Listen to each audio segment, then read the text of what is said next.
गेले काही महिने शनी धनु राशीतून ट्रान्झिट करतोय आणि या मार्च महिन्यात म्हणजे 2019च्या मार्च महिन्यात केतूने सुद्धा धनु राशीत प्रवेश केलाय। या दोघांबरोबरच धनु राशीत अजून एक ग्रह आहे, तो म्हणजे प्लुटो। प्लुटोला काही ज्योतिषी फार महत्त्व देत नाहीत, परंतु प्लुटोला सुद्धा मोठ्या प्रेडिक्शन्स मध्ये महत्त्वाचं मानलं गेलेलं आहे। शनी आणि केतू जेव्हा जेव्हा एकत्र आलेले आहेत तेव्हा तेव्हा त्यांनी इतिहास घडवलाय असं ऑब्झर्वेशन आहे। दर 11 वर्षांनी ही युती होते। 1962 साली जेव्हा ही युती झाली होती तेव्हा इंडिया आणि चायना हे युद्ध झालं होतं। तेव्हा ही युती मकर राशीत होती। मकर शनीचीच राशी आणि नैसर्गिक कुंडलीप्रमाणे ही दशम स्थानातली राशी आहे। युद्ध झालं आणि त्याचे कॉन्सिक्वेन्सेस सुद्धा खूप मोठ्या प्रमाणात होते।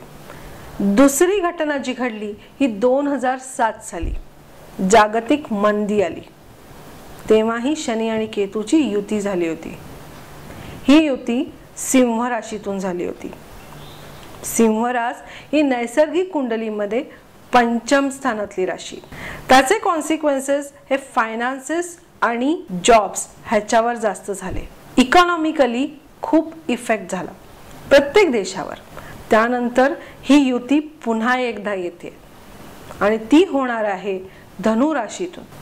सध्या हे तिन्ही ग्रह एकत्र आलेत, पण अजून डिग्रिकल कंजंक्शन झालेलं नाही, म्हणजेच अंशात्मक युती झालेली नाही। ही अंशात्मक युती 5 मे 2019 ला होणार आहे।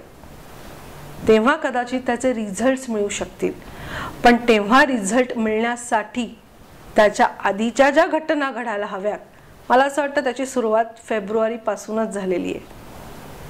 आपण एक सर्जिकल स्ट्राईक केलाय आणि त्याच्यानंतर काही घटनाही घडत चाललेल्या आहेत।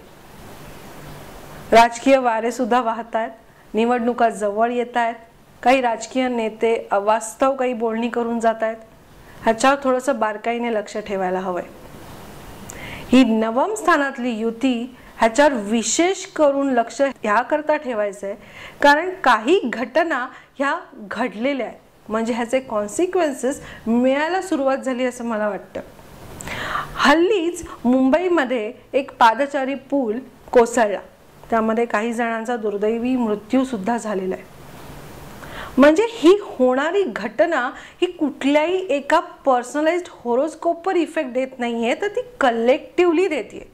एक साथ एकाच वेळेला बऱ्याच माणसांवरती प्रभाव टाकते आणि म्हणूनच मला वाटतं प्लुटोला आपल्याला महत्त्व द्यायला हवंय, कारण प्लुटो हा समूहाचा कारक आहे। प्लुटो कुठल्या एखाद्या व्यक्तीला प्रेझेंट करत नाही। तेव्हा या वेळेला होणारी ही युती कलेक्टिव्हली बऱ्याच जणांच्या आयुष्यावर प्रभाव टाकणार आहे। त्यासाठी आपल्याला लक्ष ठेवायचं आहे हे नवम स्थानावर। नवम स्थान हे लॉंग जर्नीचं स्थान आहे।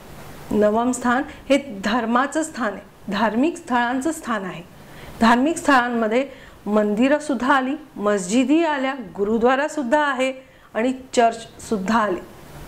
त्यामुळे या अशा ठिकाणी काही तणावग्रस्त घटना घडू शकतील, त्यामुळे या ठिकाणी तुम्हाला काळजी घ्यायची आहे। नवम स्थान हे धर्माचं स्थान आहे असं मी म्हटलं, त्यामुळे काही लोक स्वतःच्या फायद्यासाठी धार्मिक आणीबाणी आणू शकतात, धार्मिक तणाव लोकांमध्ये निर्माण करू शकतात। त्यामुळे तुम्ही स्वतः काळजी घ्यायची, अशा कुठल्याही वाक्याला तुम्ही बळी पडायचं नाहीये।